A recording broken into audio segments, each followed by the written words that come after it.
Thank you for listening to our lessons from our daily Bible reading. The lesson today from Joshua 22 through 24 is dealing with hearsay. How do you deal with hearsay? Well, hearsay? Hearsay. A lot of times we hear people say things and we react just on hearsay or what we heard say. In the book of Joshua, the 22nd chapter, yesterday our reading was in Joshua 22 through 24. You find, of course, the conquest had gone forth, and the tribes of Reuben, Gad, and the half tribe of Manasseh were now told, you can go back to your land on the other side of the river, just as had been promised. They had promised to go into battle till the land was conquered, and then they could return to their land. And that was done. Well, as they returned, it says in chapter 22 and verse 11, the children of Israel heard say, behold, the children of Reuben, the children of Gad, the half tribe of Manasseh, they've built an altar over against the land of Canaan in the borders of Jordan in the passage of the children of Israel. Well, the children of Israel heard of it.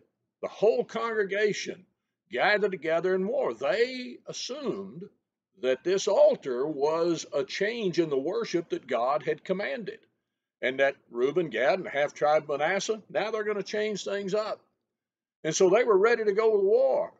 How many times do we act that way on heard say? I heard somebody say this, I heard somebody say that, and we jump up and we're going to do this, we're going to go to battle, we're going to stand for this, we're going to fight. And so many bad things happen. But in this context, we find they were ready to fight. And we need to be ready to fight. Book of Jude, the 3rd verse, we're to be ready to contend for the faith which was once delivered unto the saints. But we need to make sure that we're right about what is there.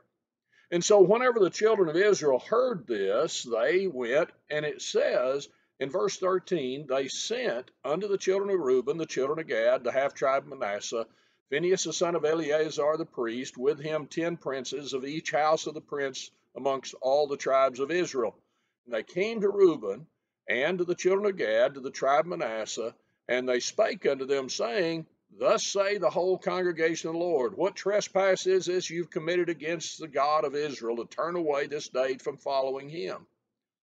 How many things would be avoided if we acted not on heard say, but did as these did, and go and say, here's what we've heard, and then listen to find the truth. The truth is amazing. We can examine, we can look, but we got to open our ears and listen to what other people really say instead of what we've heard say. Let's determine to be people who act on truth, not on heard say or hearsay, but to go forth and, if need be, go to war for the word of God. Be like Paul, set for the defense of the gospel. But make sure that whenever we stand against somebody, that they're truly doing something wrong. If they're doing something right, do like they did. Commend them and stand with them. Thank you for listening. You have a great day. And our days will be great if we learn to get along, base it on truth, and make sure we react to truth, not heard say. Thank you again for joining us in this Bible study. We remind you, if you'd like to follow along in our daily Bible reading, the link below in the description of this video will give you the PDF so you can read right along with us. If you have any other questions or if you'd like information on a Bible study, contact us with the information provided on the screen before you.